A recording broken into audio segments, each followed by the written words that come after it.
11h45 à la télévision Labari. Monsieur, dames, bonsoir et bienvenue à cette nouvelle session d'information du samedi 10 octobre 2020. Ils sont nombreux, ces fonctionnaires d'État investis candidats par leur formation politique aux prochaines échéances électorales et qui continuent encore de siéger au sein du gouvernement. Quelle lecture juridique peut-on donner à cette situation? Hassan Boubacar, il est constitutionnaliste, nous donne plus de détails. En ce qui concerne les élections présidentielles qui nous concernent, l'article 135 du Code électoral dit qu'ils sont inéligibles à la présidence de la République sauf démission de leur part des membres du gouvernement et un certain nombre de personnalités qui sont limitativement énumérées à l'article 135 du Code électoral. Et donc, toujours dans le même article, il est dit que la démission donc, des personnalités ci-dessus mentionnées, les membres du gouvernement, les membres de la Cour constitutionnelle, en tout cas toutes les personnalités qui ne sont éligibles que lorsqu'ils démissionnent, donc la démission et l'autorisation d'absence sans traitement pour ceux qui concernent les fonctionnaires et les agents de l'État, elle est acquise dès la publication de l'arrêt d'éligibilité de la Cour constitutionnelle. Cela suppose que sur le plan juridique, il n'y a aucune obligation pour ces personnalités qui sont candidats aux élections présidentielles de démissionner avant l'arrêt d'éligibilité de la Cour constitutionnelle. Ils peuvent, s'ils veulent, ils peuvent rester en fonction, mais le jour où l'arrêt d'éligibilité de la Cour constitutionnelle a été publié, même s'ils n'ont pas démissionné avant cette date-là, à partir de la publication, leur démission elle est acquise pour les membres du gouvernement et d'autres responsables. Et maintenant, pour ceux qui concernent les fonctionnaires et agents de l'État, l'autorisation d'absence sans traitement elle est acquise de plein droit ou d'office à partir de la publication de l'arrêt d'éligibilité publié par la Cour constitutionnelle. Il n'y a pas de délai, parce que c'est vrai, il y a une certaine spéculation qui est faite pour dire que bon, les gens doivent démissionner peut-être 2 mois, 3 mois, 6 mois. Sinon, le code électoral il est très formel à ses articles 135 pour l'élection des candidats aux élections présidentielles, 144 pour ceux qui concernent donc les législatives, et même à l'article 167 qui a énuméré un certain nombre de personnalités dont les candidatures ne peuvent être acceptées lorsqu'ils exercent dans les circonscriptions de leur ressort, notamment les gouverneurs, les préfets, le président de la délégation spéciale, les secrétaires généraux, ainsi de suite, qui ne peuvent être éligibles lorsqu'ils veulent être candidats dans le ressort de leur circonscription. Mais par contre, lorsqu'ils veulent se présenter dans une circonscription autre que celle de leur ressort, ils peuvent justement être soumis aux exigences de disposition de l'article 135, notamment la démission avant leur éligibilité. C'était très clair, étant en fonction, il ne peut pas être éligible. Donc, au plus grand tard, ils ne peuvent rester qu'en fonction jusqu'au jour où la Cour constitutionnelle, parce que c'est des élections présidentielles, vous avez parlé des membres du gouvernement, jusqu'au jour où la Cour constitutionnelle va publier l'arrêt d'éligibilité des candidats aux élections présidentielles. Situation inédite à Bermou où se tiennent les assises du 13e congrès statutaire de l'Union des scolaires nigériens. Divisé en plusieurs clans et armés d'armes blanches, ce congrès a failli tourner à l'irréparable sans l'intervention des autorités locales. Une indignation chez certains anciens cadres de ces scolaires. Younousi Abdraman, il est ancien secrétaire général de l'ONU. Ce que je constate d'abord, quand vous prenez dans le cadre de l'ISN, vous prenez la devise de l'ISN, c'est unité, lutte, victoire. Pour qu'il y ait victoire, il faut qu'il y ait nécessairement de lutte. Et pour qu'il y ait de lutte, il faut nécessairement qu'il y ait d'unité. Donc, à l'absence d'unité, ça veut dire qu'il ne peut pas y avoir de lutte, encore moins de victoire, parce qu'il n'y a pas de victoire sans lutte. Donc, la conséquence qui résulte de cela, c'est bien que l'organisation ne soit pas en mesure de faire aboutir ces revendications, compte tenu évidemment des divisions auxquelles elle est confrontée.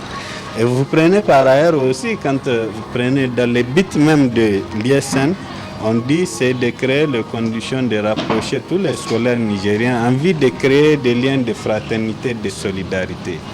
Voyez-vous, donc quand même, ne pas faire, s'aimer la division, ne pas faire l'unité, ce n'est pas travailler dans le cadre c'est ce but que l'organisation s'est assignée, notamment créer le cadre de solidarité et de fraternité. Et la force de l'ISN réside dans son unité, tout comme d'ailleurs toutes les organisations syndicales, mais la force de l'ISN réside dans son unité. Donc à partir du moment où cette unité va cesser, il faudrait que les acteurs en présence comprennent également que la force également va disparaître avec. Et c'est pourquoi il est plus que jamais nécessaire, moi de mon point de vue, que les acteurs aujourd'hui qui ont la responsabilité de la gestion de cette organisation, que ces acteurs fassent taire les contradictions élémentaires en vue de mettre l'intérêt de leur organisation en avant. Et cela ne peut se faire que dans le cadre d'un dialogue, que dans le cadre d'un esprit de cohésion, que dans le cadre de l'unité. Parce que sans unité, rien ne pouvait se faire. Et l'organisation, quand même, ne peut pas survivre sans unité dans la division, dans la confusion. C'est pourquoi il y a un intérêt principal, c'est préserver la capacité de l'organisation à faire aboutir ses revendications. Et pour cela, il faut nécessairement faire l'unité. Au nom de cette unité, moi je pense qu'il n'y a pas de compromission de la part des différents acteurs-là. Quel qu'en soit l'acte pour aller dans le sens de cette unité qu'ils vont poser, ça ne pouvait être que du compromis. Et c'est quelque chose de positif parce que ça permet à l'organisation de pouvoir rayonner. Maintenant, il faut dire après que dans le cadre de la cohésion, toujours dans le cadre du débat contradictoire qu'il peut y avoir au sein d'une organisation, chacun peut réfléchir pour le futur de son organisation, proposer des schémas pour évoluer, pour tenir compte des erreurs du passé, pour améliorer. C'est comme ça qu'une organisation fonctionne. Et moi, je dis aux acteurs présents qu'il n'y a pas d'autre chose que de faire l'unité. Parce que d'abord, l'ISN, il faut dire, c'est une organisation d'inspiration marxiste, léniniste. Et le marxisme, c'est quand même, on se rappelle tous du slogan phare de Marx, à savoir prolétaires du monde entier, unissez-vous. L'unité, c'est la force. C'est la seule chose qui permet à cette organisation de tenir. Et elle doit par conséquent pouvoir être en mesure de cultiver ça. Et cela doit passer par cette capacité de dépassement de soi pour mettre l'intérêt de l'organisation en avant. Le conseil communal de la jeunesse de Kolo monte au créneau pour dénoncer le calvaire que vivent les populations de cette partie de la région de Tillabéri. À cet effet, une marche pacifique programmée pour ce 12 octobre 2020 s'est vue interdite par la municipalité de Kolo. Quelles sont les raisons de cette tension sociale? Élément de réponse avec Adam Soumana et Chebou Guisso. Kolo, chef-lieu du département du même nom, est de nos jours une ville qui n'est plus que l'ombre d'elle-même.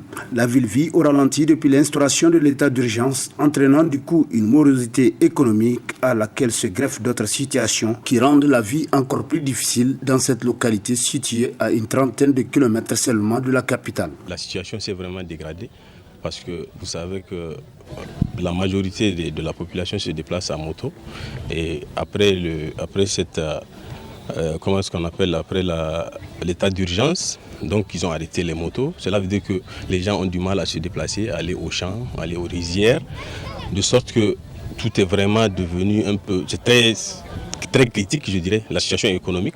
Les gens sont vraiment à bout de souffle, ils souffrent sérieusement à propos de ce problème-là. Avec l'état d'urgence, comme moi j'ai une voiture, donc je suis devenu genre un peu un ambulancier.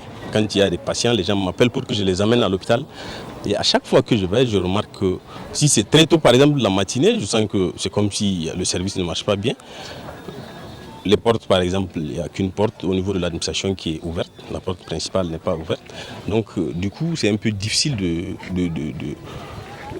d'avoir satisfaction au niveau de l'hôpital de Kolo. Et l'autre problème aussi qui se pose, c'est au niveau de la SIN. Parce que quand, par exemple, vous êtes à Kolo et que vous dites que vous ignorez vraiment ce qui se passe à la SIN, c'est que je me dis que vous n'êtes pas à Kolo. Et c'est surtout ça. Par exemple, pour payer une facture, c'est difficile. Les services de la SIN sont presque tout le temps fermés. Et je ne sais pas, c'est à part cela, ce que moi je voudrais dire surtout aux politiciens, aux opérateurs économiques, à la population de Kolo, c'est qu'il y a des problèmes quand ils se posent, ils n'ont rien de politique. C'est vraiment social et les gens doivent s'unir pour trouver des solutions au lieu que certaines personnes, même quand il s'agit d'une cause noble, pensent que c'est politique et ils s'ingèrent pour que qu'on ne fasse pas cela ou bien pour que... Je pense que c'est pas bien. Force est de constater que le secteur du transport, notamment urbain, se trouve être le plus impacté, avec les conducteurs de mototaxi qui ne savent plus à quel sens se vouer. En tout cas, c'est dur. Depuis l'état d'urgence, nous, on n'a aucun boulot à faire. Le matin, on se réveille, on vient ici, on n'a pas de travail, on n'a rien à faire.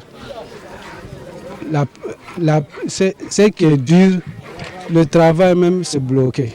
Là où, si on a du boulot à faire, on va aller chercher quelque chose à manger, il n'y a pas. Nous sommes tous des chômeurs. Et puis des femmes, des enfants encore. Là où je suis arrêté, c'est moi le chef de ma famille. Vous voyez. Et je n'ai rien à faire. Matin, si je viens ici jusqu'à le soir, j'ai honte même de retourner la journée à la maison pour manger. Je ne retourne pas. C'est ici, je reste jusqu'à 19h, 20h, je retourne à la maison. C'est très dur même pour moi.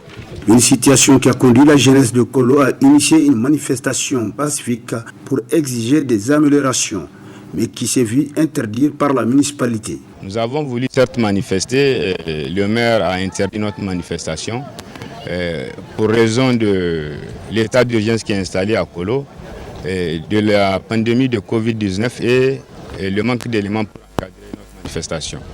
Nous prenons acte de son interdiction. Et déjà, nous, ce que nous voulons, ce n'est nullement pas de marcher, mais c'est de nous faire entendre. Et nous pensons que déjà le cadre est créé. Le mardi 10, Inch'Allah 13, à partir de 10h, on va se retrouver avec tous les acteurs de Kolo pour trouver des solutions par rapport aux revendications que la jeunesse de Kolo a eu à poser. Kolo ferme ainsi la manche des départements de Tillabéri placés sous état d'urgence avec une interdiction de circuler à moto, même si par ailleurs ces images parlent en elles-mêmes car il s'agit encore du département de Kolo. Bref, il urge de trouver des solutions pour les problèmes qui minent ses habitants d'une ville que l'on peut d'ailleurs considérer comme une banlieue de la capitale vu sa proximité, même si tout son calvaire débute à sa frontière avec Niamey. Les scolaires nigériens vont reprendre le chemin de l'école le 15 octobre prochain, date retenue pour la rentrée scolaire 2020-2021 au Niger. Cette rentrée va intervenir dans un contexte caractérisé par des occupations des établissements scolaires par des sinistrés. Pour les syndicats, la rentrée va être une rentrée politique. Nafissatou Yahya et Chebou Gisso. Décidé en Conseil de ministres après un premier report pour cause des inondations, la rentrée scolaire 2020-2021 est prévue pour ce 15 octobre 2020. Mais pour les syndicats du secteur de l'éducation, les conditions ne sont pas réunies pour une bonne rentrée académique. La rentrée suppose un certain nombre de choses qui devront être préparées en amont. Quand on parle de retour des élèves à l'école, on parle d'abord des infrastructures. Les infrastructures, ce sont les classes. Les classes en matériaux définitifs, ce sont les paillotes. Ce sont également donc, les fournitures qu'il fallait mettre à la disposition des élèves.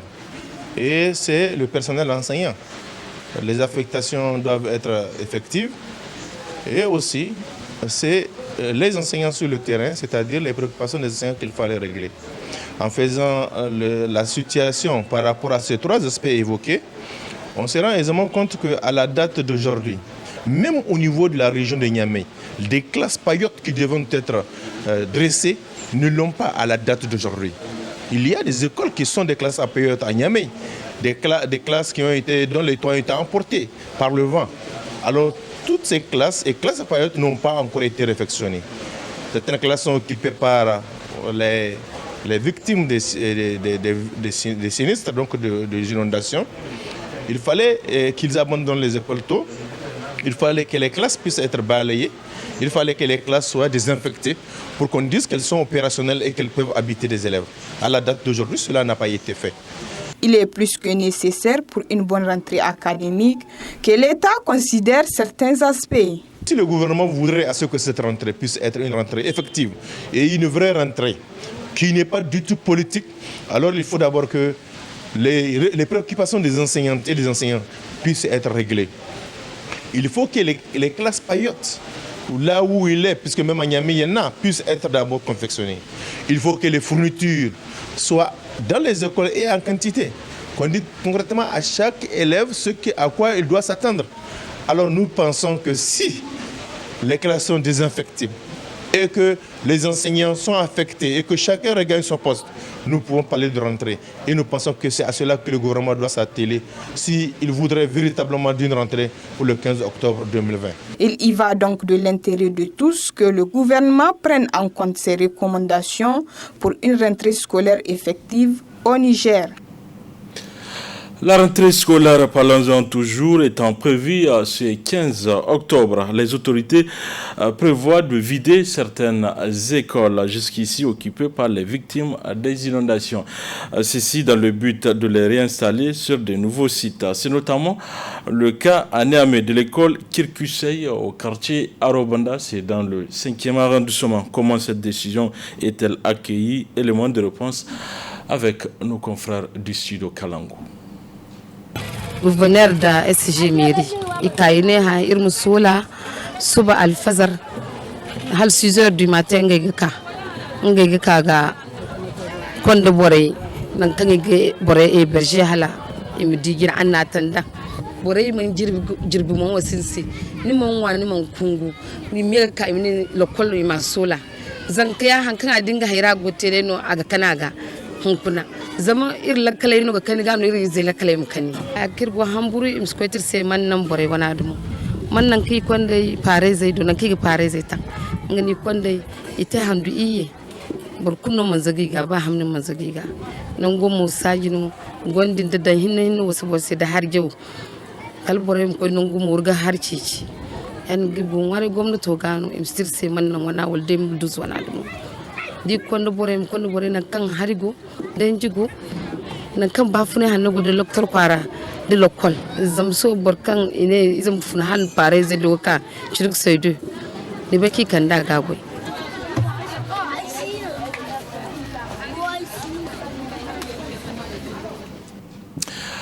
Voilà, messieurs, dames, c'est tout pour ce 19h45 de la télévision Labari. Merci à vous de l'avoir suivi. Au revoir.